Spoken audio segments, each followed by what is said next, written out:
I'm here with Mr. Eric Thomas, the hip hop preacher.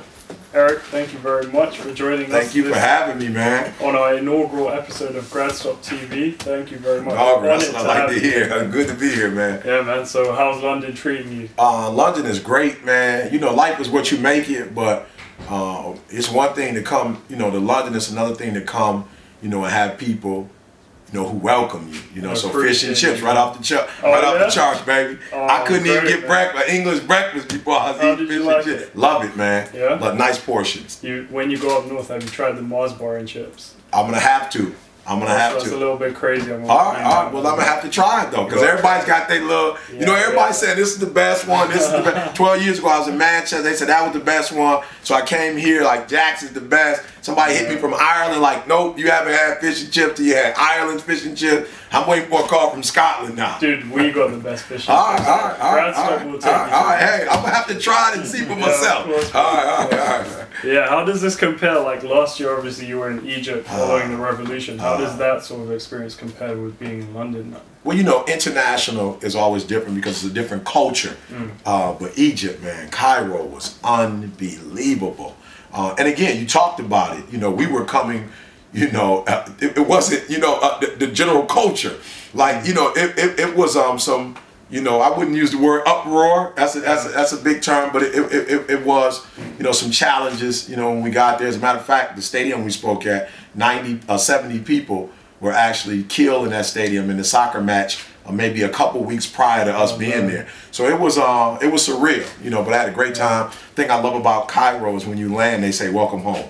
Welcome home, so that was an awesome experience. But I have to be honest with you, some of the things that we saw in terms of like the tanks, and some of the soldiers, everybody's checking for bombs, these big metal fence every time we make a move, that was a different experience, but the people were great. We had a chance to go to Gaza and see the pyramids. Unbelievable, man. I mean, we read about it, you heard about it. We took a tour on the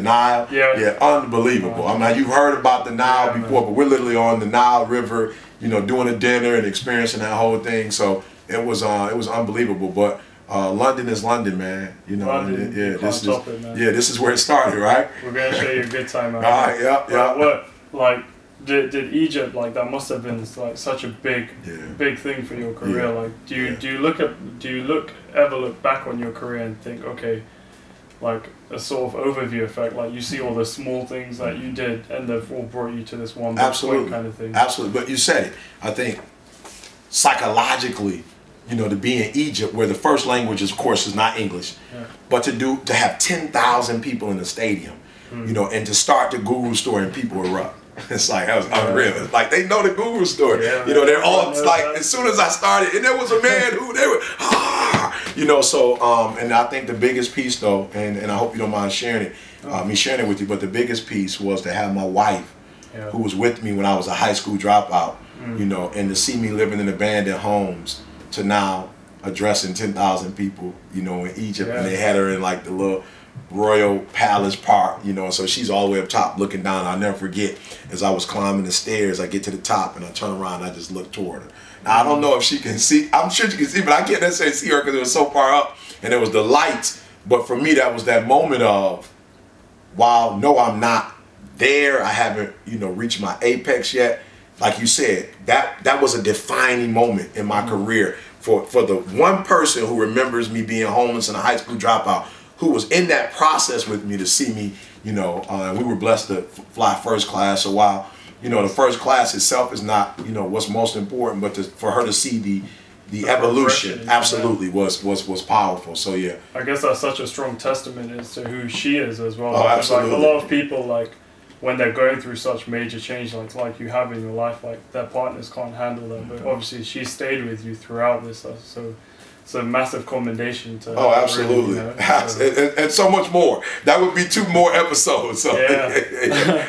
So did you ever imagine, like, that did you ever foresee this, like, oh yeah, I'll be speaking on these massive stages? Absolutely. And I'm not one of those guys that, I'm not saying it because you write these dreams down or whatever, but I knew the message, this message of hope is something that's needed everywhere. And I'm not a small thinker. I've always felt like, man, Now I'll say Cairo, Egypt, no. London, yes, because it's, you know, English speaking. So I'm thinking wherever, you know, there are English speaking people, I need to be there. But I'll be real, like Cairo, I never imagined myself going to a place where the first English was not, it was English. That was amazing to me. And to hear, I think we may have had maybe 14 or 15 translators. Like, so we went in a room and people who were translating my English to whatever their language is, and you could see them with the headphones on. It was a glass booth, and they're there all the way, and I'm walking through like, unbelievable. Surreal, yeah, they told me, slow down, you know, slow down. You speak fast English, and it was hard for them. My interpreter, we're going back and forth, and so, but it was amazing. Yeah. Well, you know what they say, dream big dreams. So you've already made like a lot of that come true. Absolutely. Like, now I want to take it kind of back in history now. Like, your Secrets to Success video, that was really like your first taste of that global limelight, so to speak, right? And that was the first video I ever saw. Absolutely. And I saw it like when I was on the verge of like failing, like my second year of university. And I remember seeing that, and I had already kind of resigned to the fact that I'm going to fail these exams. And I remember watching that video like 11 o'clock at night. And I just took everything you said, like literally, and I just did not sleep for like a week, and I managed to get through my exams. I passed that year, so like ever since then I've been following you, and that's like something that really touched me and like was very different to you compared to other motivational speakers. Like, in terms of your message in that video, like I know a lot of people take that literally, and you've said it's more of a mindset rather than taking it literally. Absolutely. But let's clear out here, like on average, how many hours are you sleeping a night? Well, we have to be careful when we say average. We could probably say, if you're talking about average, meaning being at home, maybe 5.5. But if we would use average the course of a year, probably maybe about 4.5. Because I travel a lot, so I don't always get that. I don't get to go to bed at 9:30, 10 and wake up at 3. But if you look at it, this is what researchers say. You get double sleep from 8 to 12. So they're saying if you go to bed at 8, you're really getting 8 and 9. You know, 9, 10. So I don't know how true that is. I like to buy into that concept. So if I'm going to bed at 9, by 12, I'm getting 4 hours. You know, they said anything after 12, you're only getting an hour of sleep. So, but it is true. I usually go to bed 9:30, 10, and I wake up at 5. So you're talking about 11, 12, 1, 2, 3. So you're talking about 5.5 hours. But like I said, when I'm on the road, you know, it fluctuates. But I will say this to those who are listening on Sunday, I still work, but I try to go into a, you know, more of a rest mode. Like I'm working on the computer, I'm reading a book. I try not to do as much physical activity on Sunday. That's the day I try to use to kind of, you know, get my recuperate. Absolutely, yeah. Okay, cool. Do you think like all your messages, like throughout your journey up until this point, they've kind of gone from like literal actions you're advising people to take to more of like changing their actual mindset and like approaching general everyday life, so to speak? Yeah, absolutely. And I think what you guys have done for me, like the story you just told, you have no idea what you've done in terms of the way I will approach my message. Because when you're talking to a camera, you're not always 100% sure what people need. Yeah. But as you're speaking to me and saying, you know, I was in the university, I was thinking about failing, I'm going to speak to that now.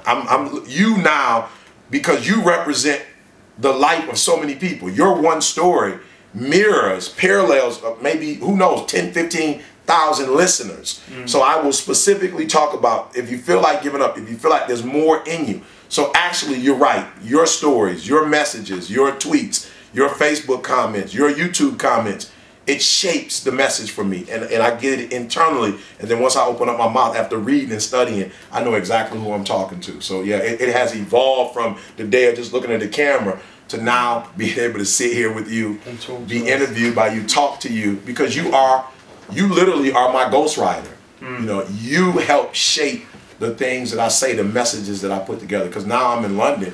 What I would say to a group of students in London is not what I would say to a group of kids in Detroit. I wouldn't even say the same thing to a kid in California or Phoenix. Yeah. They're in a different space than kids in Detroit, you know, and then in London. So just talking to you guys since I've been here is going to help me in the UK to prepare my messages as I travel. One thing that really, I really wanted to ask you, I've been thinking about this for ages, is that, it's following along from what you said, you feed off the energy of your crowd. And when you approach different situations, whether you're talking to one person or you're preparing something for 100 people, does your creative process change in any way, or is it just very much? I think the process is the same. I think the more people I talk to, the more challenging it is, because you're talking to so many personalities. You're talking to people who are at different places in their life, different spaces, you know, in their growth and their development. So the larger the crowd, the more of a challenge it is for me. I'm like, for me, because I'm trying to speak to everybody, limited, you know, and when Carl and I work together, we got a new process where we're trying to have only so many slides. So that kind of limits, you know, how much I can say. But when I'm talking to a small group, of course, I just feel like I could be myself, and you know, I can kind of fill out the crowd. But when you're talking to 500-600 people, you can't even see the entire crowd. So it is, it's not challenging in a negative way. It's more challenging that it pushes me to be more specific. Like, Eric, don't be so broad that people can't take anything away other than motivation.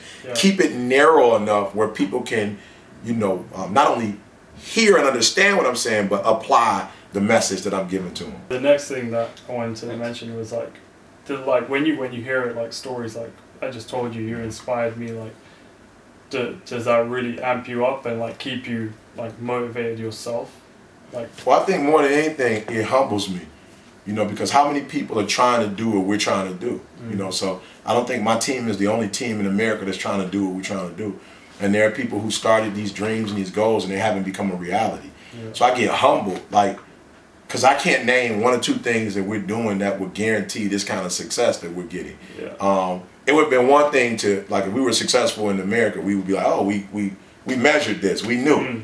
I never knew I would be here, you know, talking to you. You know, I had no idea I would be in Egypt. Like, who listens to YouTube in Egypt? You know, but apparently thousands of people, you know, because they knew the message and understood the message.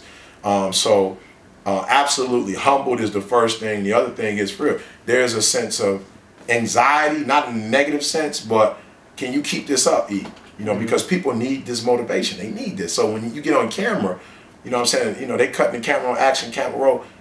It's like every week we do it and people are like, oh, that was the best one ever. It's like, yo, Carl, how can we do the best ever? Like, is that possible? And there's no guarantee. You know, and I remember being younger in my career and having more those laps where I would do 2 or 3 powerful messages and the third and fourth one would be a dud. You know, and like, what happened? You know what I'm saying? I had the same energy. I'm the same person. What went wrong? And so now I haven't really had that lapse in success. But, you know, in the back of my mind, I'm thinking, how long can we keep this up? How long can we be creative? How long can we be innovative? So these type of things, you know, help me in that I can touch you, it's tangible, it's real. And as long as I can think about you and not worry about, can I keep doing this?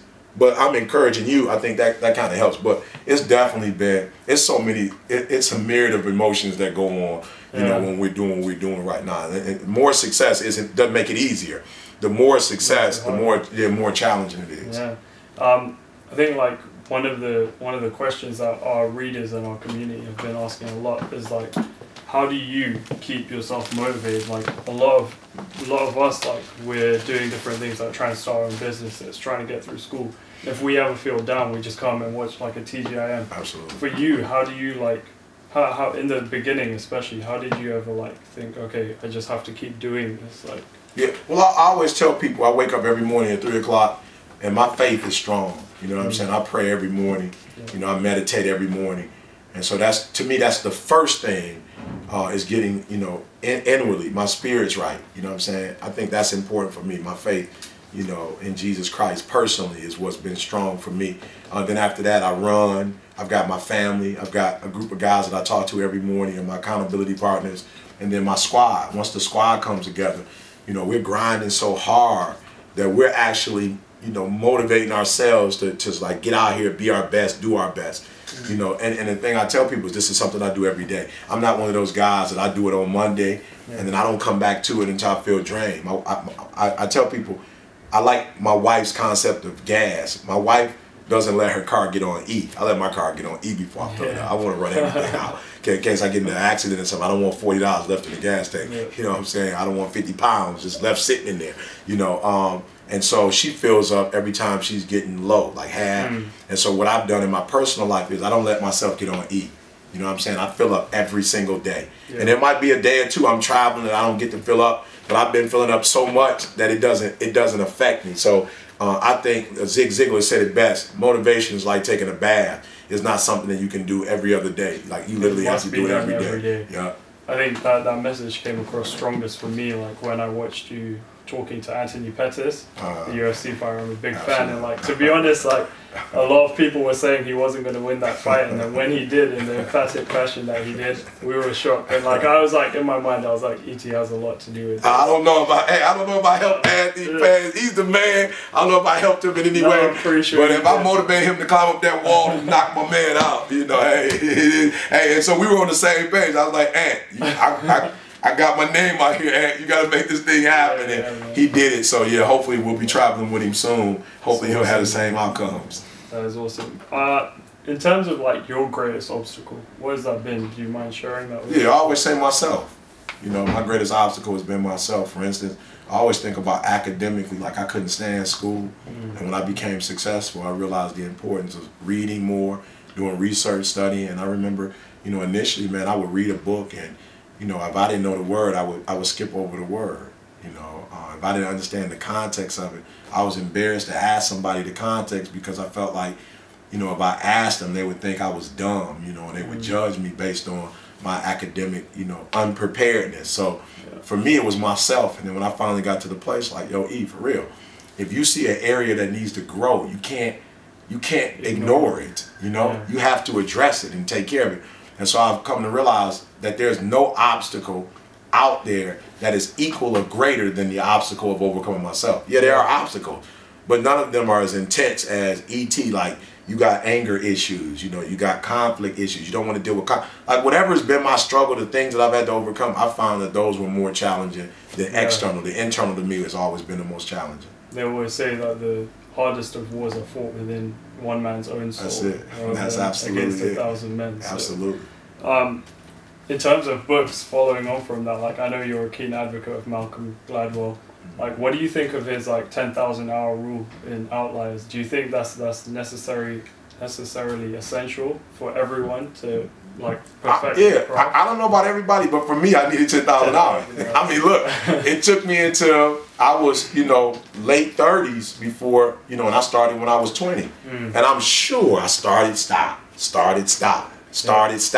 And then once I got going, boom. And so I agree with Malcolm. I hit that 10,000 and I became global. So I think there are a lot of people who, when they get to maybe 5,000 and 6,000, they think they're there. And you got a little bit more work to do. So I agree with Malcolm Gladwell. I think if you're going to be a giant at what you do, you have to put in 10,000, and not just 10,000 hours. They have to be methodical, strategic, intentional. You're just not putting in 10 average hours and think you're gonna be great. They have to be intentional, great 10,000 hours. What's the greatest book you've ever read?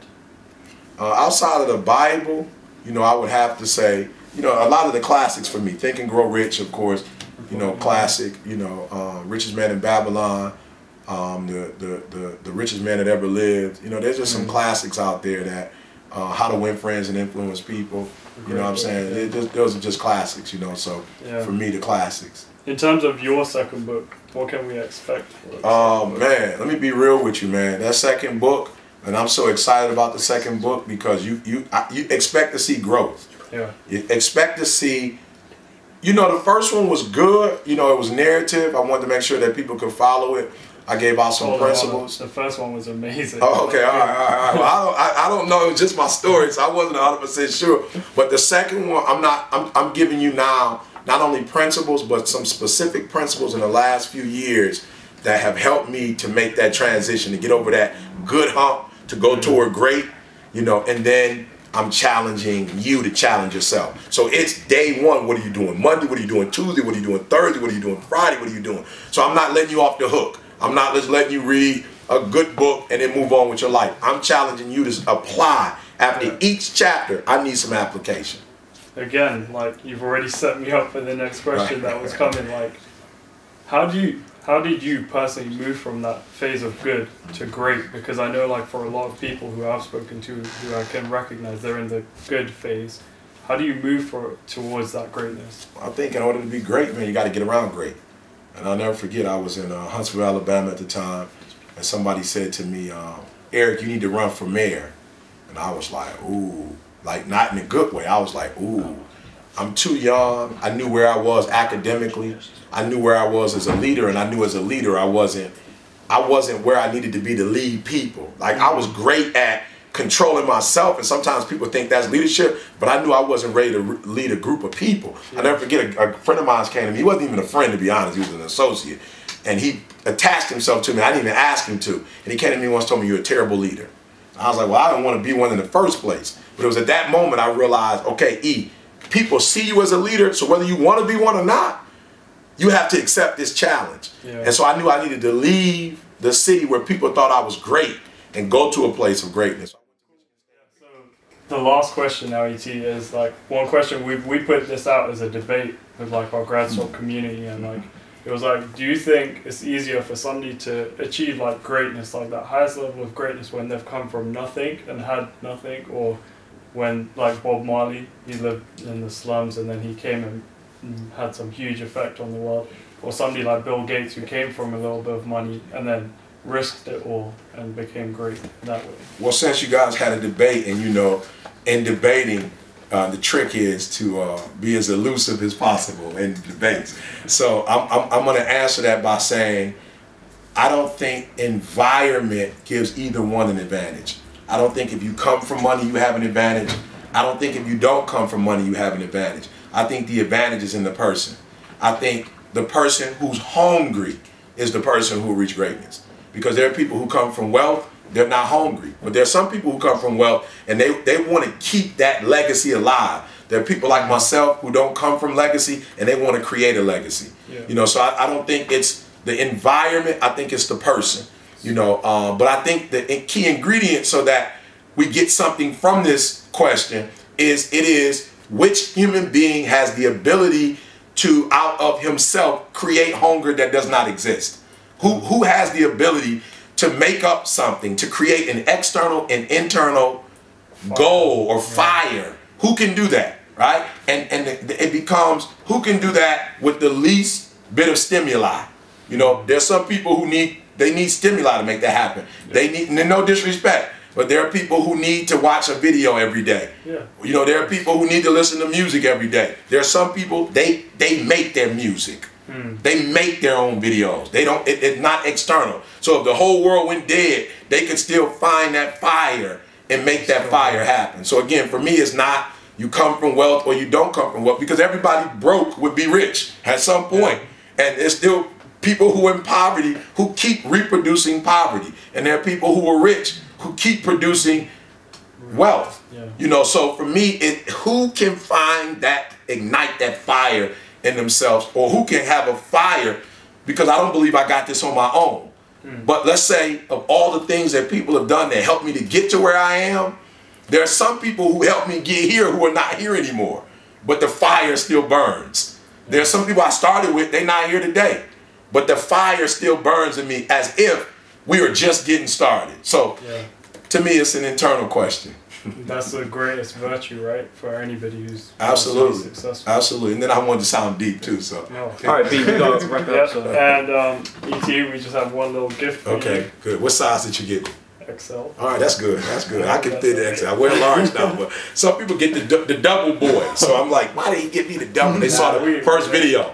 So we've been following. You've been following. All right, good. Because if you catch the first one, you caught the chunky cheek ET. So I used to get a 2X, 3X. But yeah, good. This Thank you, guys. British size XL too, so it's like a normal. Good. And this, can I read the back? Because there's some people that don't know that there's a back to it. Dream big dreams. Only big dreams have the power to move men's soul.